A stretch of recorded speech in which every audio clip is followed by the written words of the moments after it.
Welcome to the Irish NFL Show, and as we look ahead to Super Wildcard Weekend, we're very happy to be able to grab some time this Thursday night at time of recording with NFL Network's Adam Rank, co-host of NFL Fantasy Live, and Adam, of course, beloved of Chicago Bears fans, including yours truly as the host of the Sick Podcast with Adam Rank. Adam, thanks very much for taking time out. I know it's a busy week ahead of Wildcard Weekend, so we do appreciate you taking the time to chat with us here.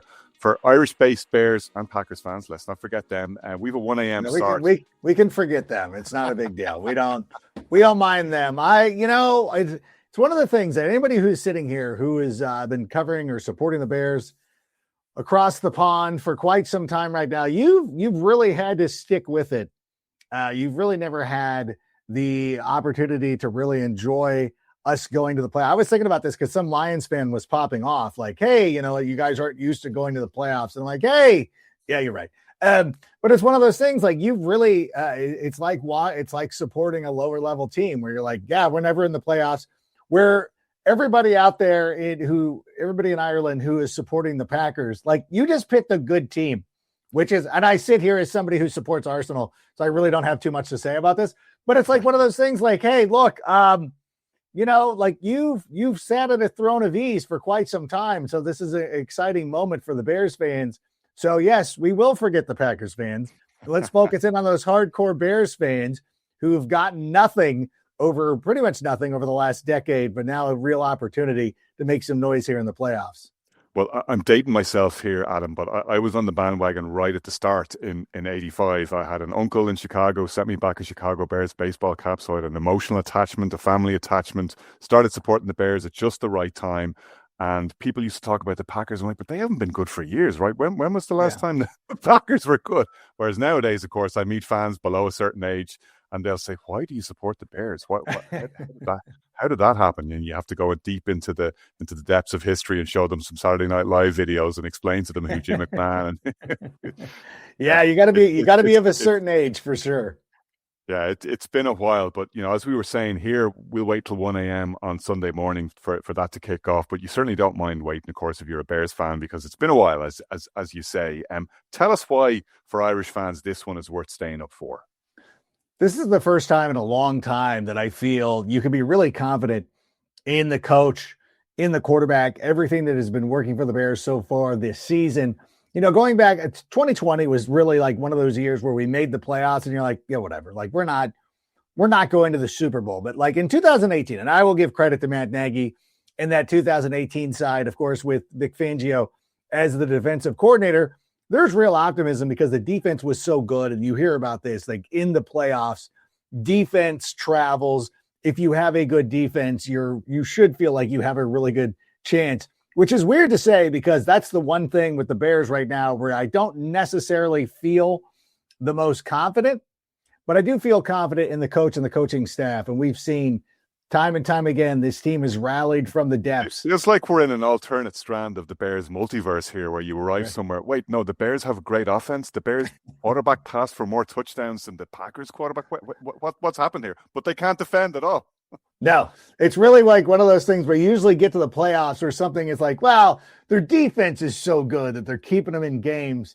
And honestly, in week 18, that was sort of the case. Obviously, they gave up a lot of yardage and a lot of time of possession, but they did a really nice job of keeping the Lions out of the end zone. It was 16-16 when the Bears had an opportunity there at the end. And unfortunately, there was a couple of breakdowns. There was a drop by Luther Burden III. There was a Drew Dahlman gets blown up, and which forces Caleb Williams to make an intentional grounding, which puts us back behind the 8 ball. And then, probably should have gone for it on 4th down. I think Ben Johnson is watching the same games that we are. You're like, do you really trust the defense in this point? Like they made this stop. They came through at their one time. Like I have a daughter who plays football, and I'm talking about your style of football, not American football. So like when she makes a good play, you're like, that's the good play we're getting out of her. You can't get greedy and ask for another one. And similarly, I think last week against the Lions, when they made that big stop, got the interception, you're like, they did it. Okay. You got to go out and go. And then listen, go out there and do your thing. And honestly, you're not going to stop the Lions from scoring. You might as well cut to the chase. They're going to get the ball there anyway. So might as well have gone for it, but still it is a weird multiverse type of situation, bizarro Superman, so to speak, where you're like, oh, our offense is good, not our defense. It is weird for anybody who's been following this team and this organization for quite some time. There's a temptation, and I hate this expression, and it's a long-running argument between us on the Irish NFL show. I bristle when people talk about playing with house money. I don't believe in house money. If you have an opportunity, you got to take the maximum advantage of it, because you never know when they're going to come around again. But it does feel like the stakes are high for both teams. It's a chance for Ben Johnson and for this version of the Chicago Bears to really stamp their authority on the NFC North and prove that they're the top dogs. It's not just enough to win the division. They lose to the Packers in this game, it still puts them behind in the pecking order. And for Matt LaFleur, meanwhile, he could potentially be coaching for his job. It's not crazy to suggest that. It really is. With everything that's been going in the NFL right now, earlier on Thursday, there was, or depending on your space-time continuum, Mike McDaniel was let go. There's still an opportunity. Sean McDermott could be in some hot water. Maybe even Mike Tomlin. Like there could be currently right now, a quarter of the jobs are open in the NFL hiring cycle when there's not a great pool of talent to draw from. It feels like Mike McDaniel,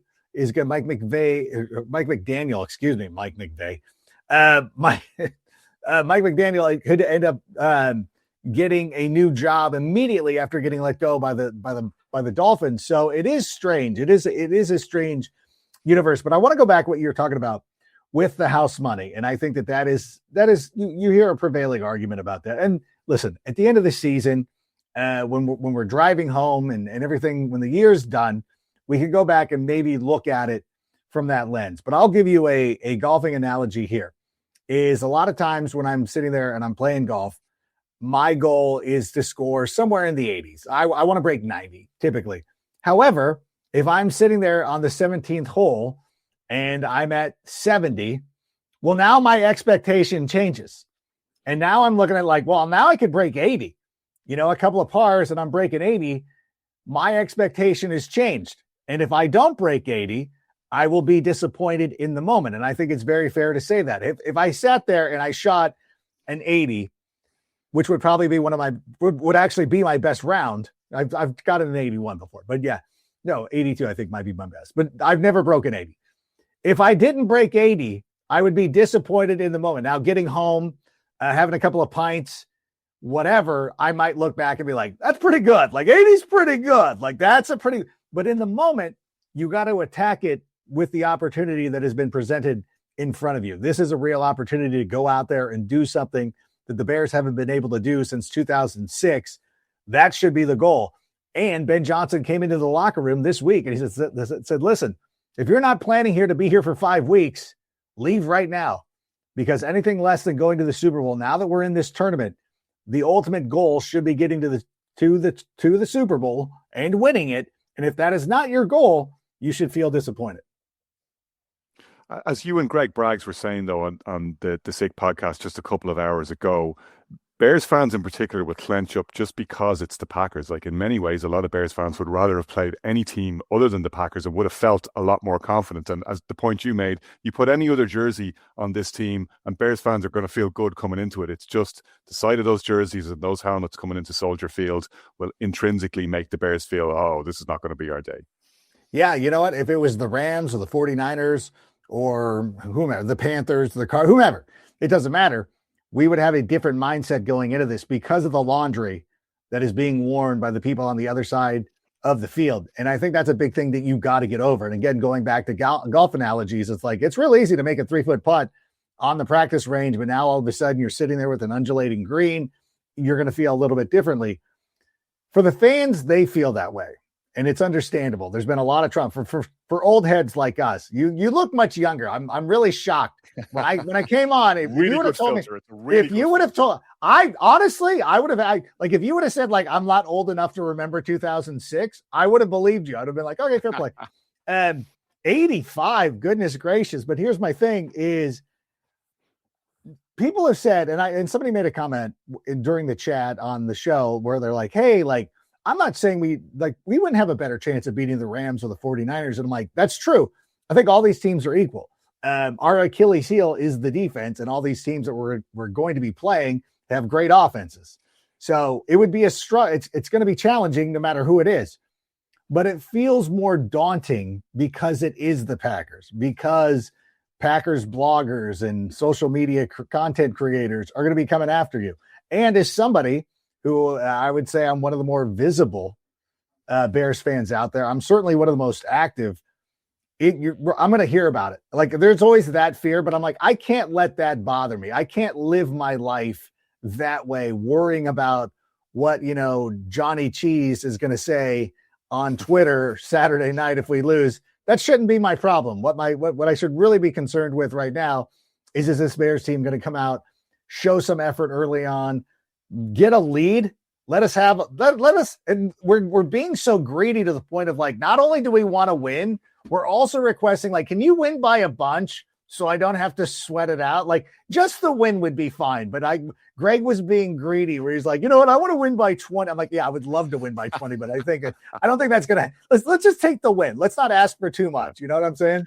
But yeah, and I love your golfing analogy, because if I rewind to the start of the season, and Kieran O'Donovan on the show is a Packers fan, so and the nicest man in the world, so we go back and forth purely in a team rivalry perspective. I love him to bits, but at the start of the season, he was worried about, we can't go to the playoffs in the wild card again and not win the division and lose. I said, buddy, I will take going to the playoffs and losing and going one and done every year. I would love that from where I sit right now. Of course, now that you get there, you're like, no, we get over this one, and then you got a home game in the divisional round as well. We could go all the way. You do get greedy, but when you talk about, and yeah, we can go on and on about the Achilles heel in this Bears team, but when you talk about the offense, and this has been the season of but for me, and it, for a lot of people looking from the outside, it's been the same too. Yeah, but they beat the Steelers, and the Steelers didn't have Aaron Rodgers this week, and yeah, but they beat the Browns, and the Browns aren't any good, and yeah, but they beat the Eagles before the Eagles got good. But those are some of the best defenses in the league. The Bears offense wasn't going against their offense. The Bears offense was going against their defense, and they've proven time and time again that they can get it done against the better defenses in the league. So I think that's what makes this particular playoff appearance and this game and this run, should it turn into a run, kind of fascinating, because they really are a team of two very different identities. And you have seen the impact that Ben Johnson has had as a coach this season. I spend a lot of time, as lots of people do, looking at Aaron Schatz and looking at the analytics in the off season, and poring over what expected win totals are going to be. And the one thing that Aaron Schatz and even the most Poindextery of the analytics people will say is the one thing we can't account for is coaching. And you have seen that in real life in Chicago this year. You get the right guy, and anything is possible. And it's not only that, it's not only the coaching, but it's weird to be in a game or in a situation where when we do fall behind, you're confident that the team is going to rally and make a game of it. And I was thinking about this on Sunday, where you're just like, we were down 16-0, and you're like, that's fine. Like, we're going to score. And once they get that first touchdown and they get the 2-point conversion, I think there was no doubt in anybody's mind that they were going to go out there and tie it up. To the point too, like when you talk to people who are not invested in the Bears, who are just general NFL fans, a lot of them came up to me, and this is like school drop off on Monday or at the driving range or whatever. And they're like, you know what? Like, I'm shocked that you guys didn't win. And not in a sense of they thought going into the game that they were going to win, but in a sense of like, I thought that once you tied it, you were going to win. Like, this team has just seemed inevitable. And they've gone out there, and every time that the Bears are down just a little bit, it feels like they're going to rally to win. It's kind of like when you're playing against teams that are quarterbacked by Patrick Mahomes, Tom Brady back in the day, where you always felt. John Elway was another guy. I think John Elway is a guy that I compare to Caleb Williams all the time, where you go into these games, you're like, yeah, but you don't want to give this player too much time, and not in a joking sense. Like, you'll see that sometimes. You'll be like, we gave Ben DiNucci too much time. And people will be saying that sarcastically.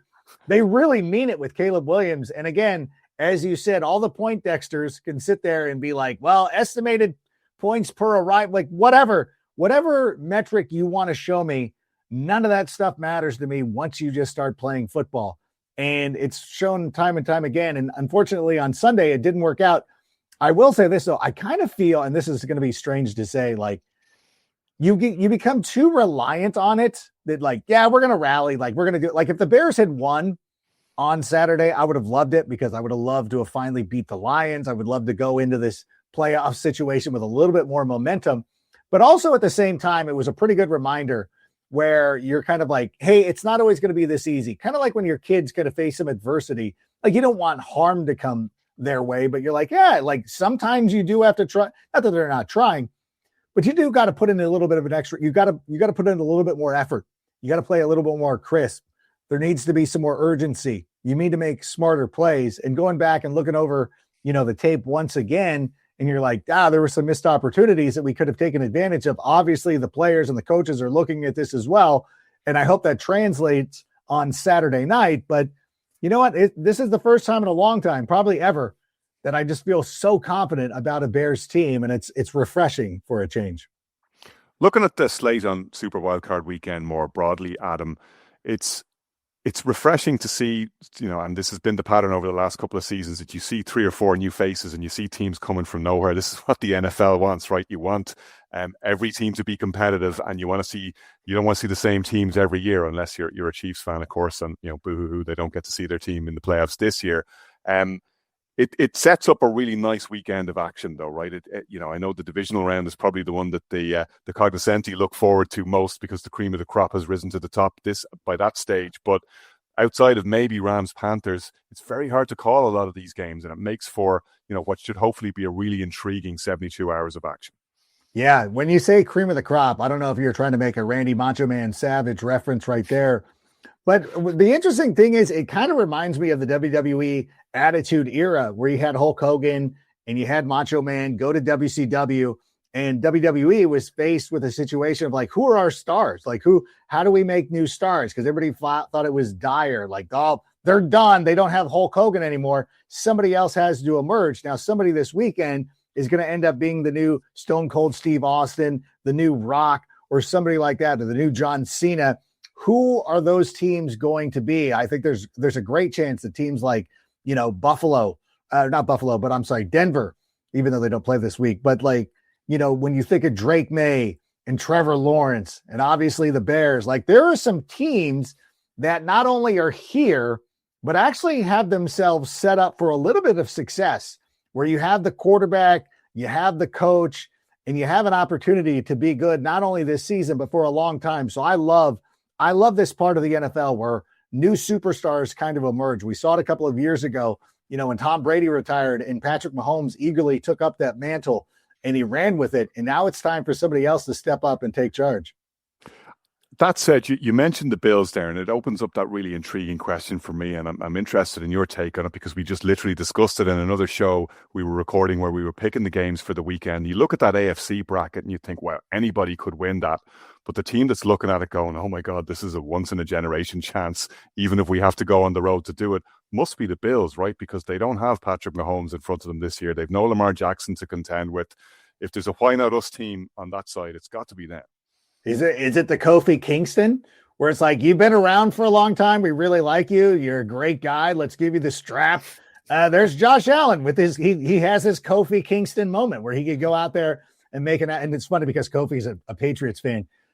But the opportunity has certainly presented itself, and it's going to be one of those things that we're going to really analyze over the next couple of weeks if the Bills are not able to get it done, because with Sean McDermott, obviously he's got to be on the hot seat, and it's not unprecedented for a coach in his situation to be let go. I remember a number of years ago when Marty Schottenheimer had the Chargers at 14-2, got to that first playoff game in San Diego against the Patriots, a game that they were dominating, and then eventually lost it, or bottled it, as they say over there. This is it, I think, for Sean McDermott. I don't think that there's there's no way to go. There's no way to spin this. There's nothing. There's no other. Yeah, but no. This is it. It's now or never with him. And I think a little bit of it is unfair because they really don't surround Josh Allen with a ton of talent. You think about his wide receiver core, not very good. I know for a fact that they passed on Luther Burden III, which delights me as a Bears fan. But I remember writing this for NFL.com when I was doing my mock draft piece. And my mock draft is never, this is what I'm predicting these teams to do. This is me telling them what they should do. And if you go back, you can find that article from April. I said, listen, you should draft Luther Burden III because he's one of the most exciting talents to be coming out of this draft. He would be a perfect complement for Josh Allen in this offense. And the Bills ignored me, which a lot of these teams do. But I think it really would have helped them out. But ultimately, that could end up costing them their job, because guys that they've tried to replace, like put in there, like Keon Coleman and even Dalton Kincaid, who's been fighting injuries. I mean, he's good when he's healthy, but he's still not the Travis Kelce that we thought he was going to be. This is an interesting time for the Buffalo Bills. Yeah, it's such an interesting, as you go through it, it's such an interesting playoffs this year. And I think back to, we were lucky enough on the show here to be able to attend pretty much all of the international games between us. We rostered it out and we drew lots, and myself and Brian went to Madrid, and that was a pretty good result for us. A couple of the other lads went over to London, and of course we were blessed to have the the Steelers and the Vikings, of course, in Dublin at Croke Park this year as well. When you go to the international games, you see these jerseys from all across the league, and it becomes kind of a festival of football. But you often wonder, when you see maybe the slightly less common jerseys on this side of the Atlantic, how did you get into that team? Whereas I think from next year on, we're going to be looking at these Panthers jersey and these Texans jerseys and these Chargers jerseys and these Broncos jerseys and going, yeah, I know that was the golden year that got you hooked on that team. It's going to be fascinating to see which of these outsiders actually does progress, if indeed any of them do. Of course, we could end up looking at that picture where, with everything looking wide open, we end up with the Seahawks and the Broncos, the 2-1 seeds, facing off in the Super Bowl at the end of it all anyway. Yeah, that is the cool part of it. And I love doing that. And I love like watching international fans and just trying to figure out, like, well, this person has to be this age. Like Vernon Kay, for instance, is another person who remembers the Bears from the 85 Bears. I did not fathom that he was that old, that he was old enough to remember the 85 Bears. But it's like, yeah, when I see a lot of international fans who are Bears support, there could be some 06 people, but at the same time, it's like, well, obviously, and again, with the Packers, it's very obvious because they've been good for 30 years. Hard to pinpoint when they started falling into this, but it is fascinating for sure. I feel bad for all those kids who, what would it have been back in 06, who started supporting West Ham, who were like, yeah, we love West Ham. And then you'll be able to support them in the championship next year. So that'll be a lot of fun. Oh, Adam, we've a lot of Blackburn Rovers fans from the early years of the Premier League. That did not age well. That did not. Well, I'll tell you, like, in all transparency, in all honesty, like when I first started watching the Premier League, I didn't want to be one of those people. I'm like, I'm not going to support one of the big clubs. I'm going to pick somebody else. So I chose, speaking of Vernon Kay, I chose the Bolton Wanderers, and it was fun until it wasn't. And then finally I'm like, okay, like, can I root for somebody what's relegation? Like, what is this? And Laura Woods was the one who finally, she's like, can you just support Arsenal? And I said, fair enough. That's what I'm going to do. And I've been enjoying it ever since. Well, Adam, it's certainly working out well for you this season. We hope, and I hope for selfish reasons, that the Bears fandom delivers for you this season too. Fingers crossed. And no disrespect again to Packers fans. We know there's plenty of Packers fans tuning into us here on the Irish NFL Show. Thanks so much for talking to us. Pleasure, and looking forward to following your coverage throughout the postseason on NFL Network. Thank you so much. Appreciate it. And to all the Packer fans out there in the UK and in Ireland and everything, or in Ireland, excuse me, I'm sorry. Oh my God, I got that so wrong. Sorry. I know it's not part. I got you got the and Ireland in just quickly enough. And Ireland. No. I know the difference. I'm so sorry. I know the difference. I'm just so with the international games and everything, because you get a lot of people like I'm usually because I had to explain it when you had a game in Ireland, like, football's been in that. I'm like, yeah, but I'm like, listen, watch Patriots games with Harrison Ford. This will explain it to you. But to all the fans in Ireland who sit out here and support the NFL, even if you're a Packers fan, we really appreciate it, because you are the true fans. Because as you were saying here at the top of the show, you got to be up. You're going to be up at 1 a.m. on what will be Sunday morning watching this. You're the true hardcores. You're the true fans. Thank you so much for your support. And for those of you who follow my other shows, Sick Podcast or whatever I go on see it show, that is absolutely appreciated. We always love having you. So thank you so much. Thank you for having me. And hopefully we can do it again soon. Adam, pleasure. And look, we really appreciate your coverage, your enthusiastic advocacy, not only on behalf of the Bears, but, for the league as a whole. And it's helped recruit legions of fans and build our allegiance and build our understanding of the game, which is important for something that until recently we weren't seeing being played in this country. We clearly are now. We've got teams all around us. We've got a lot of kids playing flag football. We've got a team from Portmarnock in North Dublin, believe it or not, going to represent Ireland at the flag football tournament around the Pro Bowl game. So we're very much looking forward to seeing Marnox, and best of luck to them in that tournament. But pleasure having you on, and thanks again for taking the time out, Adam. Thank you so much. Really appreciate you.